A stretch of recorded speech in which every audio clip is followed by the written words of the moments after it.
కౌసల్య ఇద్దరు కోడళ్లకి శ్రీమంతం చేసి పంపించాక పండంటి బిడ్డల్ని పట్టుకుని ఇద్దరు కోడళ్ళు మళ్లీ అత్తారింటికొచ్చారు.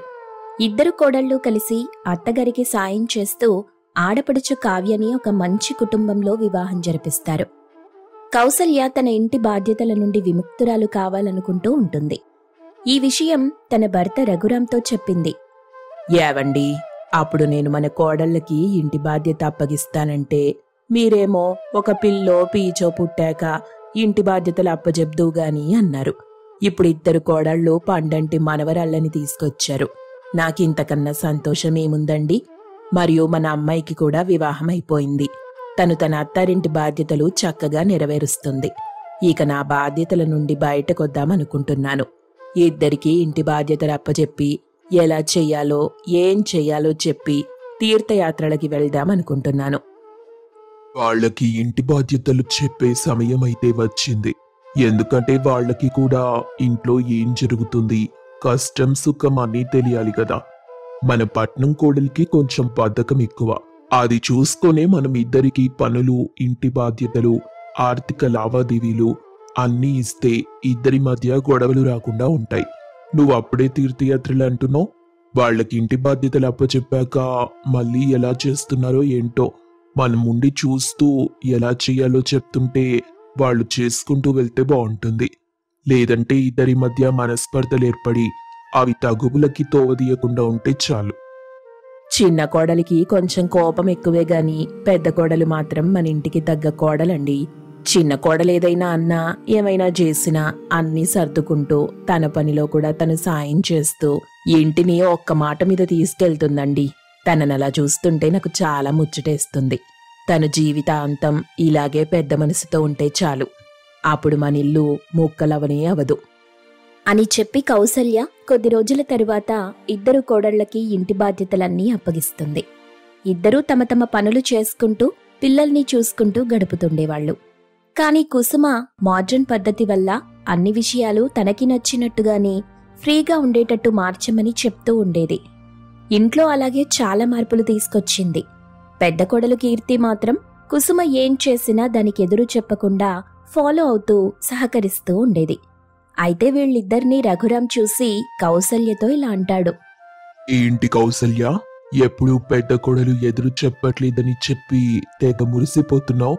కానీ తను ప్రతి విషయంలో కుసుమని వెనకేసుకొస్తుందంటే జీవితం ఇలా గడుస్తుంది చెప్పు. తను ఒప్పు చేసినా తప్పు చేసినా ఏం చేసినా అదే సరైందనుకొని కుసుమ అనుకుంటుంది. దానికి వత్తాసు పలుకుతుంది కీర్తి. అసలు కీర్తి అమాయకత్వాన్ని కుసుమ వాడుకుంటుందేమో అనిపిస్తుంది. నాకు తెలిసి కీర్తి చేత ఏదైనా వ్యాపారం పెట్టిస్తే తనకి బయట మనుషులు ఎలా ఉంటారో వాళ్లతో ఎలా మెలగాలో అనేది తెలిసొస్తుంది. అప్పుడు కీర్తి కొంచెం తెలివిగా మారి ప్రతిదానికి ఆలోచన శక్తి పెరిగితే ఇల్లు బాగుంటుంది. అందుకే ఏదైనా వ్యాపారం పెట్టించు తనతో. అవునండి, మీరన్నది నిజమే. ఇంటికి అవసరం లేని వస్తువులు, అవసరమున్న వస్తువులు చాలానే కొనిపించింది. నేను చాలాసార్లు ఈ విషయంపై కుసుమని ఆపితే కీర్తి నా దగ్గరికొచ్చి నన్నాపేది. ఇంట్లో అనవసరపు గొడవలొద్దని నాకు నచ్చ చెప్పి వెళ్ళిపోయేది. కీర్తి చేత వ్యాపారం పెట్టిద్దామని ఆలోచన బానే ఉంది గాని కీర్తి ఒక్కతే వ్యాపారం పెట్టి బయట పని చేయడానికి వెళ్ళిపోతే కుసుమ ఎంత గోల పెడుతుందో ఇంటి బాధ్యత అంతా తన మీద పడుతుందని. అవేం నువ్వు ఆలోచించకు కౌసల్య. ముందు కీర్తి చేత ఏదైనా హోటల్ పెట్టించు. ఎందుకంటే తనకి వంటల్లో చాలా అనుభవం ఉంది. ఇంట్లో వంటలు కూడా చాలా బాగా చేస్తుంటుంది. నలుగురికి పెట్టే చెయ్యి. నువ్వే తనకి తోడుగా ఉండు. కొంత డబ్బివ్వు తనకి. ఈ డబ్బుతో వ్యాపారం చేయమని చెప్పు. డబ్బు తిరిగి సంపాదించాల్సిన బాధ్యత తనదేనని చెప్పు. ఇంకో ముఖ్యమైన విషయం ఏంటంటే చాలా మంది భోంచేసి ఎగ్గొట్టి వెళ్ళిపోతుంటారు. అలాంటి వాళ్ళని పట్టుకోవడం ఎలా, వాళ్లతో బిల్లు కట్టించడం ఎలా, ఇలాంటివన్నీ ముఖ్యంగా చెప్పు. ఎందుకంటే కీర్తిది జాలిగుండే. ఎవరైనా డబ్బులు లేవంటే ఫ్రీగా తినమని చెప్పే రకం. తనకి తెలియని విషయాలన్నీ చెప్పామంటే వ్యాపారం కొంచెం బాగా చేయగలదని అనుకుంటున్నాను. కౌసల్య మరియు రఘురాం కీర్తి చేత హోటల్ వ్యాపారం పెట్టిస్తారు. కాని కీర్తి పాతకాలపు పద్ధతిలోనే హోటల్ నడపాలనుకుంటుంది. తను ఎలా నడపాలన్నా కూడా రఘురాం మరియు కౌసల్య అడ్డు చెప్పరు. తనకి నచ్చినట్టు వ్యాపారం చేయమని చెప్తారు. కానీ ప్రతి ఒక్కరి దగ్గర బిల్ తీసుకోమని, పెట్టిన పెట్టుబడికి తగ్గట్టు డబ్బులు రావాలన్న జాగ్రత్త మాత్రం చెప్తారు. రోజు పొద్దున్నే కీర్తి లేచి ఇంట్లో వీలైన అన్ని పనులు చేసుకుని హోటల్కి వెళ్ళిపోతుండేది. రోజంతా మిగిలిన బాధ్యతలన్నీ కుసుమపై పడేవి. కానీ రఘురాం అనుకున్నట్టు కుసుమ ముందులా ఉండేది కాదు. తనలో చాలా మార్పొచ్చింది. ఇంట్లో కీర్తి లేకపోయినా కూడా అన్ని పనులు చక్కగా చేస్తూ కీర్తి పిల్లల్ని, తన పిల్లల్ని కూడా బాగా చూసుకునేది. అయితే ఓ రోజు కౌసల్యతో కుసుమ, అత్తయ్య గారు, ఇప్పుడు పిల్లలు కొంచెం పెద్దవాళ్ళయ్యారు, స్కూల్కి వెళ్లటం మొదలెట్టారు. నేను కూడా పొద్దటి నుండి ఇంట్లోనే అన్ని పనులు చేసుకుంటూ ఉంటున్నాను. ఇప్పుడు కొత్తగా 2 పని మనుషులు కూడా ఉన్నారు. వాళ్ళు మిగిలిన పనంతా చేసేస్తున్నారు. నేను మిగిలిన సమయమంతా ఖాళీగానే ఉంటున్నానుగా. నేను ఎలాగో హోటల్ బిజినెస్ కోసమేగా చదివాను. నా చేత కూడా ఒక హోటల్ పెట్టిస్తే బావుండత్తయ్యా. నేను కూడా అక్కలాగా ఇంట్లో పని, బయట పని చెయ్యాలనుకుంటున్నాను. అక్కతో పోటీ కోసమైతే కాదుగాని వచ్చిన ఏ కస్టమర్ని కూడా మనం వదులుకోకూడదు. అక్కెలాగూ ట్రెడిషనల్గా హోటల్ నడిపిస్తుంది. నేను మోడ్రన్గా హోటల్ నడుపుదాం అనుకుంటున్నాను. దానికి మీరు పర్మిషన్ ఇస్తే బావుంటుందత్తయ్యా. నువ్వడిగింది న్యాయమే కుసుమ, కాదనను. కానీ నువ్వింట్లో ఏ అవసరమైనా చూసుకుంటావన్న నమ్మకంతో ఉన్నాను. నువ్వు కూడా బయట పనికెళ్ళిపోతే ఇంట్లో బాధ్యతలన్నీ ఎవరు చూసుకుంటారు చెప్పు? అయినా కుసుమ, నేనొకసారి మీ మావయ్య గారితో మాట్లాడతానులే. తర్వాత ఏ నిర్ణయం అనేది నీకు చెప్తాను. వెంటనే కౌసల్య రఘురాం దగ్గరికెళ్లి కుసుమ వచ్చి చెప్పిన విషయం వివరించింది. నేను ముందే అనుకున్నాను ఎప్పటికైనా కుసుమ వచ్చి పని చేస్తానని అడుగుతుందని. ఎందుకంటే చదువుకొని ఇంట్లో ఉండడం అంటే ఎవరికైనా విసుగ్గానే ఉంటుంది. తను పెళ్లికి ముందు పని చేస్తుండేది. ఇప్పుడు చేయకుండా ఉండటం కష్టమేలే. కానీ తను ఏదైనా పని చేస్తుందంటే ఇంట్లో పనులన్నింటికీ ఇబ్బంది అయిపోతుందేమో. ఓసారి ఆలోచించు కౌసల్య. ఒకవేళ 2 కోడళ్ళు తమ పనులకు వెళ్ళిపోతే ఇంటి భారం మొత్తం నువ్వే చూడాలి. మళ్ళీ తీర్థయాత్రలు గట్రా అంటున్నావు, అవంటే అవదు. మీరనవసరంగా కుసుమని అపార్థం చేసుకుంటున్నారు. తను మనకిష్టం ఉంటేనే చేస్తానని చెప్పింది. అది కూడా ఇంటి బాధ్యతలిద్దరూ కోడళ్ళు చూసుకుంటూ సమయాన్ని అడ్జస్ట్ చేసుకుని తమ తమ పనులు చేస్తామని ఒప్పుకున్నారు. ఈ రోజుల్లో ఎంతమంది అమ్మాయిలు ఇంటి బాధ్యతలు, బయట ఆఫీస్ బాధ్యతలు నిర్వర్తించట్లేదు? అన్నీ ఒకవైపే మనం చూడకూడదండి. తీర్థయాత్రలకి ఇప్పుడు కాకపోతే కొద్ది రోజుల తర్వాత వెళ్తాను. నాకు వీలైనంత వరకు 2 కోడళ్ళకి సాయం చేస్తాను. అందుకే తన చేత కూడా హోటల్ బిజినెస్ ఓపెన్ చేయిద్దామనుకుంటున్నాను. 2 హోటల్ బిజినెస్ చేస్తే ఎలా చెప్పు? ఒకరొక బిజినెస్ పెట్టినప్పుడు ఇంకొకరు వేరే బిజినెస్ పెడితే బాగుంటుంది. లేదంటే ఇద్దరి మధ్యన కస్టమర్స్ కోసం తగాదాలు వస్తాయి. అలా ఏం జరగదు. నేను ఈ విషయంపై కుసుమతో మాట్లాడాను. కీర్తి ట్రెడిషనల్గా హోటల్ని నడుపుతుందిగా, కుసుమ మాత్రం లేటెస్ట్గా ఉండేటట్టు హోటల్ని నడుపుతానంది. మరియు ఒక్క కస్టమర్ని కూడా మన 2 హోటల్లో వదిలేసి వేరే దగ్గరికి వెళ్లకుండా చూడాలని కూడా చెప్పింది. అందుకే ఒకే పేరుతో 2 హోటల్స్ పక్కపక్కనే నడిపితే బాగుంటుందనుకున్నాను. ఎలాగూ మన పెద్ద కోడలు హోటల్ పక్కన చిన్న స్థలం ఉంది కదా, అక్కడ చిన్న కోడలి చేత కూడా ఫుడ్ బిజినెస్ పెట్టించామంటే 2 చక్కగా పని చేసుకుని సమయానికి ఇంటికొచ్చేసి ఇంటి బాధ్యతలు చూసుకుంటారు. ఆపై మీరు నేను ఉంటాం కదా, 2 కలిసి మిగిలిన పనులన్నీ చూసుకుందాం. కుసుమ 2వ కోడలి చేత కూడా ఫుడ్ బిజినెస్ పెట్టించింది. 2 పక్కపక్కనే తమ హోటల్స్ని బాగా నడుపుతుంటారు. 2 మంచి వంటవాళ్లని పెట్టుకుని మంచి భోజనాలు వండిస్తుంటారు. కొంతమంది సాంప్రదాయ పద్ధతిలో ఉండే భోజనానికి వచ్చేవాళ్లు. వాళ్ళని కీర్తి పలకరించి చక్కగా భోజనం పెట్టేస్తూ ఉండేది. ఇంకొంతమంది మోడ్రన్గా డిఫరెంట్ టేస్ట్లో ఉండే మీల్స్ తినడానికి వచ్చేవాళ్లు. వాళ్లందరికీ తగ్గట్టుగా అన్ని ఏర్పాట్లు చూసేది కుసుమ. అలాగే కుసుమ హోటల్ మేనేజ్మెంట్ చదవటం వల్ల కీర్తి వ్యాపారంలో కూడా ఎలా ఉండాలి, ఎలాంటి మార్పులు చేయాలో చెప్పేది.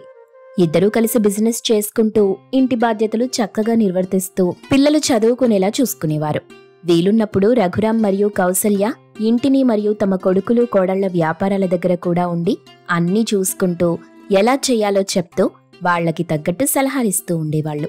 కౌసల్య రఘురాంతో కలిసి ఒక చిన్న పల్లెటూళ్ళలో ఉంటూ ఉండేది. అయితే రఘురాం మరియు కౌసల్య రాజేష్ని చాలా ముద్దుగా చూసుకునేవారు. తనని బాగా చదివించేవారు. రాజేష్కి వాళ్ళమ్మంటే చాలా ఇష్టం. స్కూల్ నుండి ఇంటికి రాగానే వాళ్ళమ్మని వెతుకుతూ ఉండేవాడు. కౌసల్య ఇంటి పనులన్నీ చేస్తూ రాజేష్ని బాగా చూసుకుంటూ ఏది కావాలంటే అది వండి పెట్టటం, ఇల్లంతా తుడిచి అలికి ముగ్గు పెట్టటం, కట్టెల పొయ్యి మీద వంట చేయటం, అందరికీ ఇష్టమైనవి రకరకాల వంటలు చేసి పెట్టటం, ఇలా చేస్తూ ఉండేది. రాజేష్కు తన ఇంటి వాతావరణమన్నా లేదా ఆ ఊరి వాతావరణమన్నా చాలా ఇష్టం. కానీ చదువు నిమిత్తం ఊరొదిలి బయటకి వెళ్లి చదువుకునేవాడు. చదువు పూర్తయ్యాక రాజేష్కి ఒక మంచి ఉద్యోగం వచ్చింది.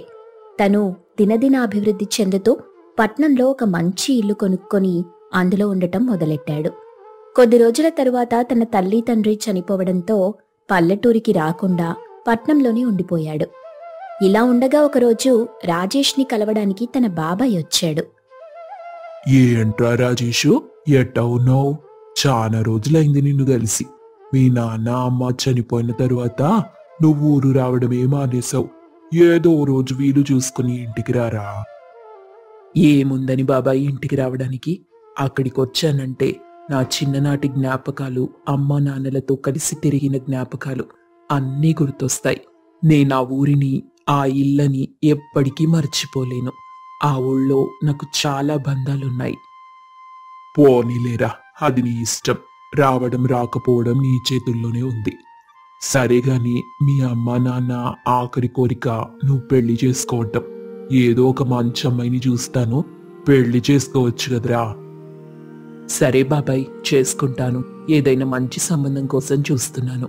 నా ఉద్యోగానికి తగ్గట్టు, ఇప్పుడు నేను జీవిస్తున్న సొసైటీకి తగ్గట్టు ఒక అమ్మాయిని చూసుకొని చేసుకుంటాను. తొందరగా చూసి చేసుకో. మీ అమ్మా నాన్న కోరిక తీర్చు. ఇక సాయంత్రం అవుతుంది, నేను ఊరెళ్ళాలిగా. జాగ్రత్త, అసలే ఒక్కడివే ఉంటున్నావు. సరే బాబాయ్, నేను జాగ్రత్తగానే ఉంటాను. మీరు జాగ్రత్తగా వెళ్ళండి. ఏదైనా అవసరం ఉంటే నాకు ఫోన్ చేయండి. ఇంకా మన ఆస్తి, ఇల్లు జాగ్రత్తగా చూసుకోండి. నేను మళ్ళీ ఎప్పుడొస్తానో తెలీదు. రాజేష్ అలా చెప్పిన తరువాత వాళ్ళ బాబాయ్ ఊరెళ్ళిపోతాడు. కొద్ది రోజుల తరువాత రాజేష్ తన స్థాయికి తగ్గట్టు ఒక అమ్మాయిని చూసి వివాహం చేసుకుంటాడు. అయితే తనెప్పుడూ ఆ సొసైటీలోనే బ్రతుకుతూ ఉంటుంది. ఒకరోజు అన్ని పనులు చూసుకొని రాజేష్ ఇంటికొచ్చేటప్పటికి బాగా రాత్రైపోతుంది. కీర్తి, నాకు ఆకలిస్తుంది, కొంచెం భోజనం పెట్టు. ఈరోజు ఆఫీస్లో బాగా లేట్ అయిపోయింది. నాకు రేపు పొద్దున కిట్టి పార్టీ ఉంది. మా ఫ్రెండ్స్ అందరం బయటికి వెళ్తున్నాం. నన్ను డిస్టర్బ్ చేయకండి, నేను పడుకున్నాను. ఒకవేళ సరిగ్గా నిద్రపోకపోతే నా ఫేస్ అందంగా ఉండదు. సరే అని చెప్పి రాజేష్ తనే వడ్డించుకొని తిని నిద్రపోతాడు. తనకా రోజు చాలా బాధనిపిస్తుంది. కష్టపడి వచ్చాక భోజనం పెట్టకపోవటం నచ్చదు. పొద్దున లేచిన వెంటనే కీర్తి చక్కగా రెడీ అయి, రాజేష్, కిట్టి పార్టీ అయిపోయిన తరువాత నేను మా ఫ్రెండ్స్తో పార్టీ చేసుకోవడానికి వేరే ఊరెళ్తున్నాను. వచ్చేటప్పటికి 3 రోజులు పడుతుంది. నా అకౌంట్లో మనీ కొంచెం తక్కువ ఉన్నాయి, ట్రాన్స్ఫర్ చేయండి. అదేంటి కీర్తి, ఎల్లుండి నీ బర్త్డే కదా. నేను నీతోనే ఒక పార్టీ కోసం ప్లాన్ చేశాను. నువ్వెక్కడికో వెళ్ళిపోతానంటే ఎలా? అది మీరు ముందుగా చెప్పాలి. ఇప్పుడు మా ఫ్రెండ్స్ అందరూ నా బర్త్డే కోసం ప్లాన్ రెడీ చేసేశారు. ఇప్పుడు మార్చమంటే అవ్వదు. వీలైతే మీరు కూడా అక్కడికి వచ్చేయండి. అందరం కలిసి పార్టీ చేసుకుందాం. ఆయన మా ఫ్రెండ్స్తో వెళ్లేదానికి మీరు అడ్డు చెప్తారేంటి? మీరేమైనా ప్లానింగ్స్ ఉంటే నాకు ముందుగానే చెప్పాలి. నా స్కెడ్యూల్ నేను అడ్జస్ట్ చేసుకునేదాన్ని. ఇప్పుడొచ్చి పార్టీ అరేంజ్ చేశానంటే ఎలా అవుతుంది చెప్పండి? నా స్కెడ్యూల్ ఏంటో కనుక్కొని నాకు ముందుగా ఇన్ఫార్మ్ చేయాల్సింది. సరే అయితే చూస్తాను. నాకే మీటింగ్స్ లేకపోతే ఆ రోజు నీ బర్త్డే పార్టీకి అటెండ్ అవుతాను అని చెప్పగానే కీర్తి ఒక మంచి మోడ్రన్ డ్రెస్ వేసుకుని అక్కడి నుండి వెళ్ళిపోతుంది. రాజేష్ కూర్చొని ఆలోచిస్తూ ఉంటాడు. ముందు రోజు ఎక్కువ వర్క్ ఉండడంతో మరుసటి రోజు మీటింగ్స్ అన్నీ క్యాన్సిల్ అయిపోతాయి. మా చిన్నప్పుడు నేను మా నాన్న బయట నుండి వచ్చేసరికి అమ్మ ఎంత చక్కగా అన్నీ వండి పెట్టేది, మమ్మల్ని ఇంత బాగా చూసుకునేది. కీర్తి కూడా అలా ఉంటే బాగుండు. స్టేటస్కి తగ్గట్టుగా ఉంటుందని కీర్తిని చేసుకున్నాను. కానీ కీర్తి ఇంత మోడ్రన్గా ఉంటుందనుకోలేదు. ఇంట్లో అమ్మలేని లోటు కీర్తి తీరుస్తుందనుకున్నాను. కానీ తను మాత్రం ఈ సొసైటీకి తగ్గట్టు మోడ్రన్గా బతుకుతుంది. అయితే రాజేష్ బాల్కనీలో కూర్చొని టీ తాగుతుంటాడు. తన పక్కనే వాచ్మెన్ కుటుంబం కనిపిస్తుంది. సుశీల, నాకు తొందరగా టిఫిన్ పెట్టవా? తినేసి డ్యూటీకి వెళ్ళాలి. ఇప్పటికే ఆలస్యం అవుతుంది. అవునండి, ఒక్క నిమిషం ఆగండి, పెట్టేస్తాను. సుశీల తొందరగా టిఫిన్ పెట్టేస్తుంది. ఏవండి, ఒంట్లో జ్వరంగా ఉంది. అందుకే లేవటం ఆలస్యమైంది. అందుకే లేట్ అయిపోయింది. నేను కొంచెం ఓపిక తెచ్చుకుని తొందరగా లేచి మిమ్మల్ని లేపుంటే ఈరోజు ఆలస్యం అవ్వకుండా ఉండేది. అయ్యో, నా నుండి మీరెంత ఇబ్బంది పడ్డారండి. రేపటి నుండి అలా కాకుండా చూసుకుంటాను. నీదేం తప్పులేదులే సుశీల. నీ కొంట్లో బాలేదని నాకు తెలుసుగా. నేను లేచి అన్ని పనులు చేసి నీకు సాయంగా ఉండాలి గాని నేనేమో నువ్వు లేపేంత వరకు లేవకుండా ఆలస్యం చేసేశాను. ఇప్పుడు డ్యూటీకి ఆలస్యం అవుతుందని నిన్నే టిఫిన్ తెమ్మన్నాను. అయినా ఈ సమయంలో కూడా నేను నీకు సపోర్ట్గా లేకుండా ఉండుంటే ఎంత ఇబ్బందిగా అనిపించిందో తెలుసా? ఏం పర్లేదు, ఊరుకోండి. మీరింటికి వచ్చాక చూసుకుందాం. తొందరగా వెళ్ళండి. మళ్ళీ గేట్ దగ్గర మీరు లేకపోతే అమ్మగారు కోపపడతారు. ఏదో ఒక టైంలో మందులు తీసుకొచ్చిస్తాను, వేసుకుని విశ్రాంతి తీసుకో. ఈరోజు వంటేం చేయాల్సిన అవసరం లేదు. నేను బయట నుండి ఏదో ఒకటి తీసుకొస్తానులే. ఏం అవసరం లేదు. నేను అన్నం వండి పెడతాను. ఆ పైన ఏదో ఒకటి చేసి పెడతానులే, తొందరగా అయిపోయేటట్టుగా. ఇప్పుడు రేట్లంతా ఎంతున్నాయి? రోజు బయట నుండి తీసుకొస్తే ఎంత ఇబ్బందో తెలుసా మీకు? వంట కోసం ఆలోచించాల్సిన అవసరం ఏం లేదు మీరు అని చెప్పగానే రాము డ్యూటీకి వెళ్ళిపోతాడు. సుశీల రాము వెళ్ళిపోగానే వాకిలంతా తుడిచి రాము బట్టలన్నీ తీసిపెడుతుంది. ఇంట్లో అన్ని పనులు చేస్తూ ఉంది. బాల్కనీ నుండి రాజేష్ చూస్తూ తెగ మురిసిపోతున్నాడు. ఇలాంటి భార్య నాకొచ్చుంటే ఎంత బాగుండు అని ఆలోచిస్తున్నాడు. మరుసటి రోజు రాము పుట్టినరోజు. ఏవండి, ఈరోజు మీ పుట్టినరోజు కదా, పదండి ఇద్దరం కలిసి గుడికెళ్దాం. తర్వాత బయటికెక్కడికైనా వెళ్దామా? మీకొకవేళ సెలవిస్తేనే. ఈరోజు అమ్మగారు ఊళ్ళో లేరు. అయ్యగారు ఒక్కరే ఇంట్లో ఉన్నారు. ఆయన ఇంట్లో ఉంటే అడుగుతాను, ఇస్తారో ఇవ్వరో నేను చెప్పలేను సుశీల. ఇస్తేనే వెళ్దామండి, లేకపోతే లేదు. దాందేముంది, కోవెలకి వెళ్ళొచ్చేద్దాం. రాజేష్ పైనుండి వీళ్ళిద్దరూ కలిసి ఉండటం అంతా చూస్తున్నాడు. వాళ్లు మాట్లాడుకోవడం వింటూ ఉన్నాడు. తనకి వాళ్ళిద్దరూ చాలా బాగా నచ్చారు. ప్రతి విషయంలో ఒకరికొకరు సాయపడుతూ అలా ఉండడం చూసి సంతృప్తిగా ఫీల్ అవుతాడు రాజేష్. కీర్తి తన పార్టీ అంతా పూర్తి చేసుకుని ఇంటికి తిరిగొచ్చింది. రాజేష్ ఈ విషయంపై కీర్తితో మాట్లాడాలనుకున్నాడు. కీర్తి, నీకొక విషయం చెప్పాలి, చాలా ఇంపార్టెంట్. చెప్పు రాజేష్. నువ్వు మోడ్రన్ గా ఉండాలని అనుకున్నాను, కానీ నువ్వు మరీ ఇంత మోడ్రన్ గా ఉంటావని అనుకోలేదు. నువ్వింట్లో లేకుండా ఇలా బయట తిరుగుతూ నాతో ఉండకుండా మీ ఫ్రెండ్స్తో ఎక్కువ సమయం గడుపుతుంటే మరి నాకింట్లో ఉండి కూడా పిచ్చెక్కిపోతుంది. నేను చాలా ఇబ్బంది పడుతున్నాను. చూడు, మన వాచ్మెన్ వాళ్ళ ఆవిడ మరియు మన వాచ్మెన్ కలిసి ఎంత అన్యోన్యంగా ఉంటున్నారో. నాకు నీతో అలా ఉండాలనుంది, కానీ నువ్విలా చేయటం నాకు అస్సలు నచ్చటం లేదు. ఏం రాజేష్, నీకిన్నాళ్లకి ఇవన్నీ గుర్తొచ్చాయా? నేను పెళ్లైన కొత్తలో వచ్చి నీతో మాట్లాడాలి, నీతో ఉండాలి అని అంటుంటే నువ్వేమో నన్ను పట్టించుకోకుండా మీటింగ్ అని, ఆఫీస్ అని, డ్యూటీ అని బయట తిరుగుతున్నావు. నేనేమైనా అడిగితే నువ్వు బయట ఫ్రెండ్స్తో ఉండు, వాళ్లతో తిరుగు, ఈ సొసైటీకి తగ్గట్టుండు అనేవాడివి. నువ్వు నన్ను పట్టించుకోనప్పుడు నేను నీకోసం పట్టించుకొని ఏం లాభం? అయినా పెళ్ళై 3 సంవత్సరాలవుతున్నా మనకింకా పిల్లలు లేరు. నీ వల్లే అలా జరుగుతుంది. నువ్వు నాతో ఎప్పుడైనా కూర్చుని మాట్లాడావా? కనీసం ఏం తిన్నానో, ఎలా ఉంటున్నానో, ఏం చేస్తున్నానో అని అడిగావా? తప్పులన్నీ నీ వైపు ఉంచుకొని నన్నంటావేంటి? నువ్వు మారతావని చాలా రోజులు ఎదురు చూశాను, కానీ నువ్వు మారలేదు. ఫైనల్లీ నేను ఒంటరి జీవితం కన్నా ఫ్రెండ్స్తో ఉండటం బెటర్ అని నన్ను నేను అలవాటు చేసుకున్నాను. నీకీరోజు ఆ వాచ్మెన్ వాళ్ళని చూసిన తర్వాత అనిపించిందేమో, నేనెప్పటి నుండో వాళ్ళని చూస్తున్నాను. నాకెప్పటి నుండో నువ్వు రాములా ఉంటే ఎంత బావుండు అనిపించేది. నేను చేసింది తప్పే, నా వల్ల పొరపాటు జరిగిపోయింది. ఇప్పటి నుండి ఇలాంటి పొరపాటు ఏదీ జరగకుండా చూసుకుంటాను. ఇకనైనా మనం అన్యోన్యంగా కలిసిమెలిసి ఉందామా? తర్వాత నుండి రాజేష్ మరియు కీర్తి అన్యోన్యంగా ఉంటూ పల్లెటూరికి వెళ్తూ అక్కడ ఇల్లు పొలాలు అన్నీ చూసుకుంటూ సంతోషంగా సరదాగా ఉండేవాళ్లు.